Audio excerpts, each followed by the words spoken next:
हम लोग आगे बढ़ते हैं एक्ट 3 सीन 2 पार्ट 7। इससे पहले पोर्शिया बोल रही थी कि भाई क्या लिखा हुआ है, तुम इतने दुखी कैसे हो गए, तुम्हारा चेहरा का रंग उड़ गया। तो बेसानियो कहता है, O sweet Portia, here are a few of the unpleasant words that ever blotted paper. यहाँ पर इतने पेनफुल वर्ड्स लिखे गए हैं जो शायद ही किसी लेटर में लिखा गया होगा। बहुत ही पेनफुल वर्ड्स लिखे हुए हैं। Gentle lady, when I did first impart my love to you.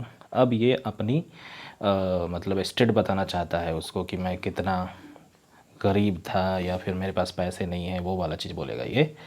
When I did first impart my love to you, जब मैंने आपसे अपने जताया था कि that how much I love you, I freely told you, मैंने बड़ी ही ईमानदारी के साथ, फ्रीली मैंने ऑनेस्टली आपसे कहा था, that all the wealth I had ran in my veins I was a gentleman. कहने का मतलब है जितने भी पैसे आपको दिख रहे हैं, नॉर्मली क्या होता है, मेरे जैसे इंसान के पास होना चाहिए, because I was born rich, मैं रिच पैदा हुआ था। And then I told you true, फिर मैंने आपको सच बात बताई थी। And yet dear lady, rating myself at nothing, और मैंने वो सच बताने के मतलब जब मैं आपको सच बता रहा था तब मैंने आपको सच चीज़ ये बताई थी कि मेरे पास एक्चुअली में कुछ भी नहीं है। ठीक है, you shall see how much I was a braggart. जब मैंने आपसे कहा था कि मेरे पास कुछ नहीं है, वो लाइन कहने पर भी मैंने आपसे कुछ ज़्यादा ही मतलब कह दिया था, क्योंकि वो कहने के लायक भी मैं नहीं हूँ। जब मैंने कहा था कि मेरे पास कुछ भी नहीं है, मतलब I was informing you that I had more than what I am telling you. समझ रहे हो? तो यहाँ पर हम लोग को बेसैनियों का मतलब ट्रूथफुलनेस समझ में आ रहा है, वो सच्चाई बताना चाहता है।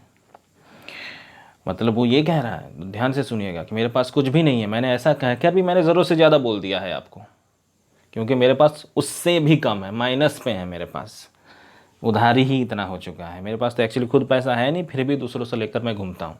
मतलब ऑब्वियसली इसके पास ना पैसे कमाने का कोई सोर्स है, लेकिन फिर भी दूसरों से उधारी लेके रखा हुआ है। तो मतलब इसके पास तो पैसा है ही नहीं, ऊपर से दूसरे से उधार लेके बैठा है।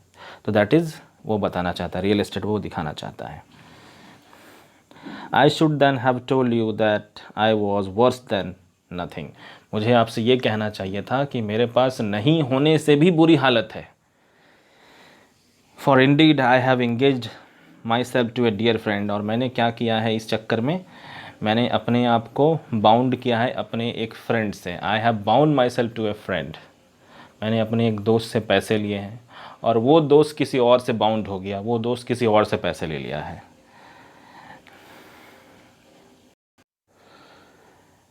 I engage my friend to his mere enemy, और मेरे दोस्त ने क्या किया, अपने दुश्मन से जाके बाउंड हो गया, मतलब उससे पैसे ले लिया। And he was bound, he signed a agreement, this is how he became bound to him.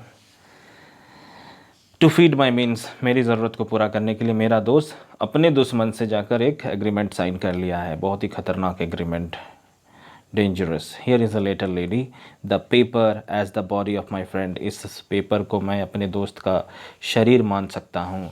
And every word in it a gaping wound, और यहाँ पे जो जो वर्ड लिखे गए हैं वो बस एक लाइव वुंड है, मतलब एक अभी ताज़े ताज़े घाव है वो, इशूइंग लाइफ ब्लड, जिससे होकर खून निकल रहा है। मतलब इतना दर्द उसने इसमें लिख के भेजा है। But is it true salary, फिर वो सैलरी से पूछ रहा है, क्या ये सच है Celerio, have all this ventures failed, क्या उसके सारे जहाज नहीं आए, वाट नॉट वन हिट, क्या एक भी नहीं वापस आया, from Tripolis, from Mexico and England, from Lisbon, barbarian India, इतने जगह मतलब वो अपने शिप्स भेजे थे, क्या एक भी वापस नहीं आया, इतना नसीब खराब। Not one vessel escape the dreadful touch of merchant marring rocks, क्या एक भी शिप्स उस रॉक से टकराने से नहीं बचा जिससे वो डिस्ट्रॉय हो गया। तो आप लोग भी सोच सकते हैं कि कितना नसीब ख़राब है यहाँ पे इसका भी। एंटोनियो की एक भी शिप वापस नहीं आया, एक भी आ जाता तो बात बच जाता था। उसी के भरोसे तो एंटोनियो वो साइन किया था, वो जानता था एक ना एक तो आ ही जाएगा, तो फिर हम तो इसको उधारी चुकता ही कर देंगे। लेकिन नसीब इतना ख़राब है, कहते हैं ना, जब भगवान नसीब ख़राब करता फिर कोई नहीं बचा सकता है। तो वही हाल हुआ यहाँ पर। सेलेरियो कहता है, no not one my lord, सही में एक भी वापस नहीं आया है। बिसाइड्स, इसके अलावे it should appear that if he had the present money to discharge the due he would not take it. बल्कि हमको तो ये लगता है कि अभी अगर कोई उसको पैसा दे भी देता है ना, तो वो नहीं मानेगा, वो पैसा लेगा ही नहीं। Shylock, never did I know a creature that did bear the shape of a man. इस तरह के जानवर जो आदमी का शेप में है मैंने तो कभी नहीं देखा। सो कीन एंड ग्रीडी, इतना लालची, टू कन्फाउंड ए मैन, एक इंसान को डिस्ट्रॉय करने के लिए, मतलब इतना वो उतावला हो रहा है। ही प्लाइज द ड्यूक, वो ड्यूक को बड़ा ही रिक्वेस्ट करते रहता है, बार बार उसको रिक्वेस्ट करता है, एट मॉर्निंग एट नाइट, सुबह हो शाम हो, कि भाई हमको जस्टिस चाहिए, हमको भाई जस्टिस चाहिए। And doth impeach the freedom of the state, और वो क्या कहता है कि हमेशा कहता है कि इस स्टेट का जो फ्रीडम है, इस स्टेट पे जो फ्रीडम अपने यहाँ के लोगों को दिया है, कहने का मतलब है जो भी फ्रीडम आप यहाँ के सिटीज़न को दिए हो, वो फ्रीडम तो अभी आप दे नहीं रहे हो। आप, वेयर इज़ द लॉ, यहाँ पे लॉ काम नहीं कर रहा है। तो हमेशा वो इस चीज़ को डरा रहा है ड्यूक को बोल के, आपके यहाँ पे लॉ नहीं है, आप फ्रीडम सबको दे नहीं रहे हैं, मुझे मेरा अधिकार चाहिए भाई, इस तरीके से डरा रहा है उसको। If they deny him justice, अगर ड्यूक ने मना कर दिया उसको जस्टिस देने से, 20 merchants, the Duke himself, and the magnificos of the greatest port have all persuaded with him। मतलब ड्यूक खुद और भी, मतलब और भी मर्चेंट्स, फिर और भी एकदम इम्पॉर्टेंट इंसान जो उस सोसाइटी में थे वहाँ वेनिस में, उन लोगों ने भी उसे मनाने का बड़ा कोशिश किया, है ना। मैग्निफिकोज मतलब सोसाइटी में जो इन्फ्लुएंशियल इंसान होते हैं, है ना, उनकी बात हो रही है। ऑफ ग्रेटेस्ट पोर्ट मतलब उनका सोसाइटी में एक अच्छा खासा ओहदा था, एक पोजीशन था। उन लोगों ने मिलकर उसको मनाने की कोशिश किया। But none can drive him from the envious plea, लेकिन कोई भी उसके उस डेंजरस रिक्वेस्ट से उसको हटा नहीं पाया, है ना। यहाँ पे एनवियस प्ले मतलब वही बोलेंगे, इट्स ए ड्रेडफुल क्लेम, मतलब ऐसा क्लेम कर रहा है जिससे किसी की जान जाने वाली हो, of for feature of justice and his bond. और उसी को कहा गया है, फॉर फीचर भी कहा गया है, एक तरह से उसे जस्टिस भी कहा जा सकता है और एक तरह से बॉन्ड भी कहा जा सकता है। इतने सारे नाम से उसको हम बुला सकते हैं उस रिक्वेस्ट को। जेसिका कहती है, जेसिका मतलब शाइलॉक की बेटी कहती है, When I was with him, I have heard him swear to Tubal and to Chus। जब मैं उसके साथ थी तब मैंने उसे बात करते हुए सुना था, ट्यूबल और चस के साथ वो बोल रहा था, that he would rather have Antonius flesh than 20 times the value of the sum। उसने कह दिया था कि मैं तो भाई एंटोनियोस का फ्लैश ही लूँगा, भले ही मुझे कोई 20 गुना ज़्यादा पैसा दे दे जितना वो उधारी लिया है हमसे, लेकिन हम एंटोनियो का फ्लैश ही लेंगे। That he did owe to him। And I know, my lord, if law, authority and power deny not, it will go hard with poor Antonio। फिर जेसिका कहती है कि अगर वहाँ के कानून ने उसे रोका नहीं, शाइलॉक को नहीं रोका, तो फिर तो एंटोनियो को भाई बहुत ही बुरे दिन आने वाले हैं। पोर्शिया कहती है, is it your dear friend that is thus in trouble, क्या तुम्हारा वही दोस्त है जो अभी ट्रबल में है। बेसनिया कहता है कि yes, the dearest friend to me, the kindest man, the best condition man, इतना अच्छा इंसान, an unwearied spirit in doing courtesies, और वो कभी भी लोगों को दया दिखाने या हेल्प करने में कभी भी नहीं थकता है, इस तरह का इंसान है वो। And one in whom the ancient Roman honour more appears than any that draws breath in Italy.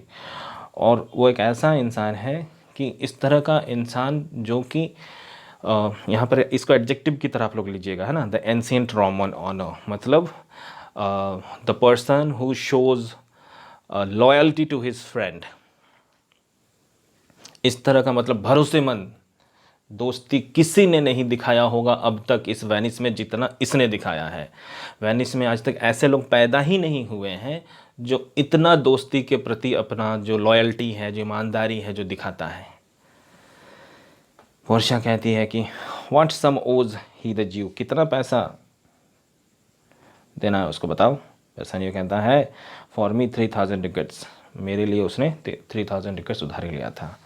Portia कहती है कि व्हाट, नो मोर, इतना ही, पे हिम 6000 टिकट्स, अरे उसे 6000 दे दो, एंड डिफेज द बॉन्ड, और बॉन्ड को नलीफाई कर दो।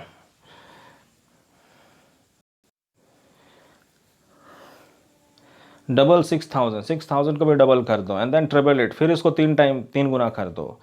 Before A friend of this description, इस तरह का दोस्त जिसके बारे में तुमने बात की हो, इस तरह का क्वालिटी का दोस्त, शैल लूज ए हेयर थ्रू बेसानियोस फॉल्ट, इस तरह के दोस्त को थोड़ा भी हानि नहीं होना चाहिए तुम्हारी गलती के कारण, थोड़ा भी हार्म नहीं होना चाहिए, उसका बाल भी बांका नहीं होना चाहिए।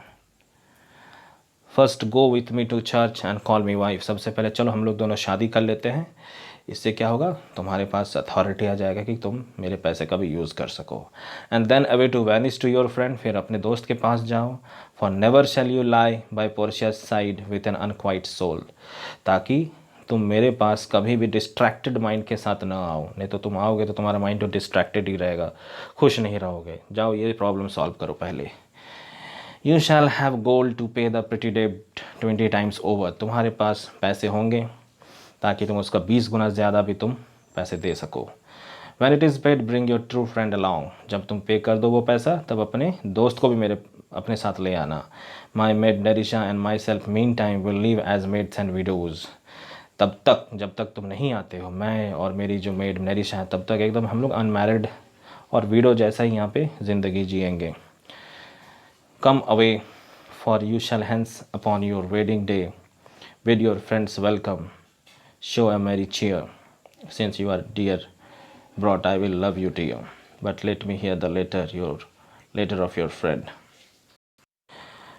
पोर्शिया कहती है तुम्हें तो आज के शादी के दिन ही यहाँ पर है हम लोग, come away for shall hence upon your wedding day, तुम्हें तो आज अपने शादी के दिन ही जाना होगा। बिड योर फ्रेंड्स वेलकम, जो तुम्हारे दोस्त आए हैं उनका वेलकम करो। शो ए मैरी चेयर, एक खुशी वाला भाई आप एक्सप्रेशन लाओ अपने चेहरे पे। Since you are dear bought, चूँकि तुम्हारे दोस्त ने तुम्हें यहाँ भेजा है। I will love you dear, तो इसलिए तुम्हारे लिए मेरे प्यार और भी बढ़ गया है, क्योंकि तुम्हारे दोस्त ने तुम्हें यहाँ भेजा है। But let me hear the letter of your friend, मुझे सुनने दो उसने क्या लिखा है। बेसानियो पढ़ता है और उस लेटर से आपको समझ में आएगा कि एंटोनियो कितना अच्छा इंसान है।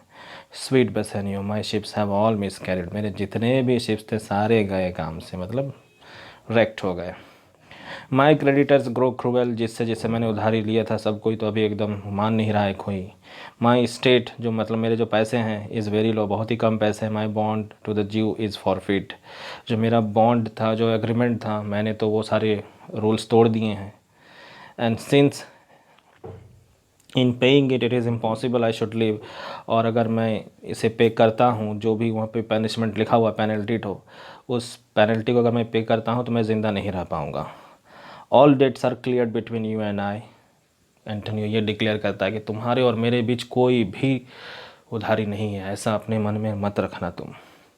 If I might but see you at my death, बस मेरी थोड़ी सी यही इच्छा है कि मरते वक्त तुम मेरे साथ रहो, मैं तुम्हें देखना चाहता हूँ। Not with standing use your pleasure, फिर भी इसमें कोई मजबूरी नहीं है, बस अपना तुम सुविधा देख लो तुम। If your love do not persuade you to come, अगर तुम्हें आने का मन नहीं कर रहा है, या फिर तुम्हारी वाइफ या फिर वो मना कर रही है, then let not my letter, फिर तुम्हें मेरे लेटर को रिस्पॉन्स देने का कोई ज़रूरत नहीं है। तो एंटोनियो कितना अच्छा इंसान है यहाँ, कितना अच्छा इंसान है, बाप रे, ओहो। कह रहा है कि तेरे मेरे बीच सारा उधारी चुकता हो गया, मत समझना ये भगवान। पहला तो ये एकदम टची लाइन है, और लास्ट वाला लाइन बोल रहा है कि अगर तुमको कन्वीनियंस हो तो ही आओ, तुमको मन कर रहा हो कि चलो हाँ जाना है तो ही आओ, नहीं तो चलो मत आओ। हे भगवान, ऐसे लोग कहाँ मिलते हैं भाई। पोर्शिया ये सुनकर बड़ा इम्प्रेस हो जाती है। ओ लव डिस्पैच ऑल बिजनेस, सारा काम छोड़ो एंड बी गॉन, चल निकलो तुम यहाँ से अभी। वैसा नहीं कहता है since I have your good leave to go away, चूँकि मुझे तुम्हारा परमिशन मिल गया है, आई विल मेक हेस्ट, मैं बहुत ही जल्दी जाऊंगा, but till I come again no bed shall ever be guilty of my stay, लेकिन तुम चिंता मत करो, मैं कभी भी रेस्ट नहीं लूँगा बेड में, no rest be interposer between us twain, मतलब जब तक कि मैं तुमसे ना मिलूँ ना तब तक मैं रेस्ट नहीं लूँगा। तो यहाँ पर बेसैनियो पोर्शिया के प्रति भी थोड़ा सा लगाव दिखा रहा है कि मैं तब तक रेस्ट लूँगा नहीं जब तक मैं तुमसे दोबारा आकर ना मिलूँ, मैं जल्दी से जल्दी ये काम ख़त्म करके आऊँगा। तो स्टूडेंट्स एक्ट 3 सीन 2 ख़त्म हो गया। एक्ट 3 सीन 2 देख देख के परेशान हो गए थे हम, तो फाइनली इट हैज़ एंडेड और बहुत ही जल्दी एक्ट 4 चालू करेंगे, होपफुली कल ही चालू कर देंगे, ठीक है। एक्ट 4 शायद एक्ट 3 सीन 3 चालू होगा, हे भगवान एक्ट 3 फिर भी ख़त्म नहीं हो रहा है। तो तब तक आप लोग अपना ख्याल रखिएगा, बाय।